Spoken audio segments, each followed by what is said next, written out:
ನಮಸ್ಕಾರ ಸ್ನೇಹಿತರೆ, ಎಲ್ಲರಿಗೂ ಇನ್ನೊಂದು ವಿಡಿಯೋಗೆ ಸ್ವಾಗತ. ಸೊ ಇವಾಗ ಬಂದ್ಬಿಟ್ಟು ನಾವು ಓಡಿಸ್ತಾ ಇದ್ದೀವಿ ಸುಜುಕಿ ಅವರ ಆಕ್ಸಿಸ್ 125. ಈ ಗಾಡಿ ಬಂದ್ಬಿಟ್ಟು 2023ನೇ ಮಾಡಲು. ನಮಗೆ ಬಂದಿತ್ತು 1,06,000 ರೂಪಾಯಿ ಆಗಿತ್ತು. ಈ ಗಾಡಿ ನಮಗೆ ತಗೊಂಡಾಗ ಫುಲ್ ಕ್ಯಾಶಲ್ಲಿ ತಗೊಂಡಿತ್ತು, ಲೋನ್ ಏನು ಹಾಕ್ಸಿಲ್ಲ. ಸೊ ಈ ಗಾಡಿದ್ರಿಂದ ನಮಗೆ ಮ್ಯಾಟ್ ಒಂದು ಫ್ರೀಯಾಗಿ ಕೊಟ್ಟರು ಅಷ್ಟೇ, ಕಾಂಪ್ಲಿಮೆಂಟ್ರಿ ಅಂದ್ಬಿಟ್ಟು ಒಂದು ಮ್ಯಾಟ್ ಕೊಟ್ಟರು ಅಷ್ಟೇ, ಇನ್ನೇನು ಕೊಟ್ಟಿದ್ದಿಲ್ಲ ಗಾಡಿ ಮೇಲೆ. ಸೊ ನಮಗೆ ಈ ಗಾಡಿ 45ರಿಂದ 50ವರೆಗೂ ಮೈಲೇಜ್ ಬರ್ತಿದೆ. ಸೊ 50-60ರಲ್ಲಿ ಹೋದರೆ ಒಂದು 50ವರೆಗೂ ಬರುತ್ತೆ ಮೈಲೇಜು. 60-70 ಎಲ್ಲ ಹೋದರೆ 45-45ವರೆಗೂ ಬರುತ್ತೆ. ಲೋಯೆಸ್ಟ್ ಅಂದರೆ 45 ಬಂದಿರೋದು ನಮಗೆ. ಹೈಯೆಸ್ಟ್ ಅಂದರೆ 50-52ವರೆಗೂ ಸಿಗ್ತಾಯಿದೆ ಮೈಲೇಜು.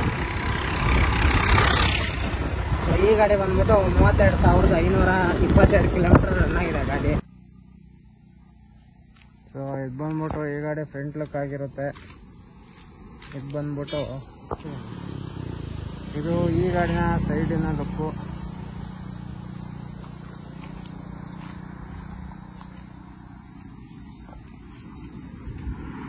ಹಾಗೆ ಇದು ಬ್ಯಾಕ್ ಲುಕ್ಕು. ಮತ್ತು ಇಲ್ಲಿ ಈ ಸೈಡ್ ಲೆಫ್ಟ್ ಸೈಡ್ನ ಲುಕ್ಗಳು. ಸೊ ಈ ಗಾಡಿ ಇನ್ಸ್ಟ್ರೂಮೆಂಟ್ ಕ್ಲಸ್ಟರ್ ನೋಡೋದಾದರೆ ಡಿಜಿಟಲ್ ಮತ್ತು ಅನಲಾಗ್ ಎರಡೂ ಇದೆ. ಕೀ ಆನ್ ಮಾಡಿದ ತಕ್ಷಣ ಈ ಥರ ಬರುತ್ತೆ. ಸೊ ಈ ಗಾಡಿ ಬಂದ್ಬಿಟ್ಟು 32,251 ಕಿಲೋಮೀಟರ್ ರನ್ ಆಗಿದೆ. ಹಾಗೆ ಈ ಕಡೆ ABS ಮತ್ತು ಇಂಡಿಕೇಟರ್ ಎಲ್ಲ ಕೊಟ್ಟಿದ್ದಾರೆ. ಸ್ವಿಚ್ಗಳಿದು ಆರೆಂಜ್ ಸ್ವಿಚ್ಚು, ಇದು ಮಾಮೂಲಿ ಇಂಡಿಕೇಟರ್, ಇದು ಪಾಸಿಂಗ್ ಸ್ವಿಚ್ಚು, ಇದು ಕಿಲ್ ಸ್ವಿಚ್ಚು.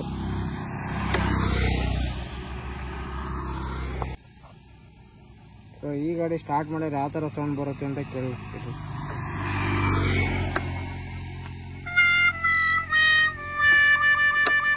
ಕೀನೇ ಆನ್ ಮಾಡಿಲ್ಲ.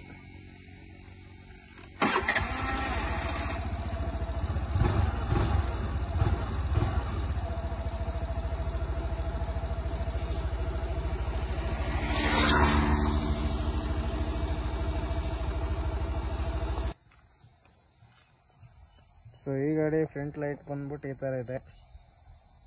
ಸೊ ಇದು BS6 ಆಗಿರೋದ್ರಿಂದ ಲೈಟ್ಗಳು ಎಲ್ಲ ಆನ್ ಆಗಿರುತ್ತೆ. ಇದು ಫ್ರಂಟ್ ಲುಕ್ಕು.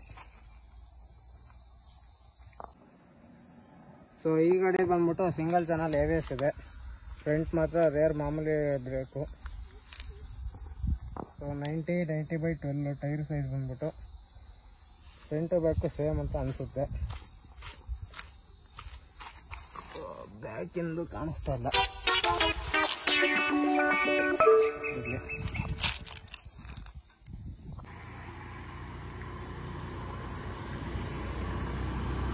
ಸೊ ಬನ್ನಿ ನೋಡೋಣ ಗಾಡಿ ಎಷ್ಟು ಟಾಪ್ ಸ್ಪೀಡ್ ಆಗುತ್ತೆ ಅಂತ. ನಾವೊಂದು ಡಬಲ್ಸಿದ್ದೀವಿ.